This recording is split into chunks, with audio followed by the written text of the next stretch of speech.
भैया हो युद्ध पाकिस्तान पर स्टाइल करी बाबा हमार कहत हमें हमहू लड़े जाए। अरे पुरनकी लठिया में जान आ गई का हो। अरे आतंकवादी के जन्नत हम देखाई। करे सारे एगो बात बताओ, पाकिस्तान में इतना खूबसूरत खूबसूरत लड़की बाटिन, उन्हन के का होई? अपने देश के लड़ुअन से शादी करवाई। अरे इकुलिन के कुल चाहे बनाए भी दिखा दे। दहेज में पूरा पाकिस्तान लेके आए। ऐसा बात या का रे? ये बढ़िया बात सारे, ये बढ़िया बात सारे।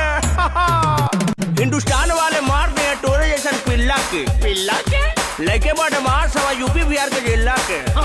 सही कहा तारा हो राहुल। ठोक दे पिछवा तोरे बसवा के किला के। अरे हमारा बतवारी बा।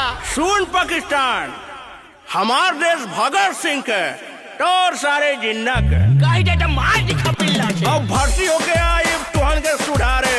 ऐसा बात ये बढ़िया बात सारे, बढ़िया बात सारे। टोर का वो घटिया बात सारे। खत्म कर गाना, आतंकवादी के देखल चाहत है इमारत। जय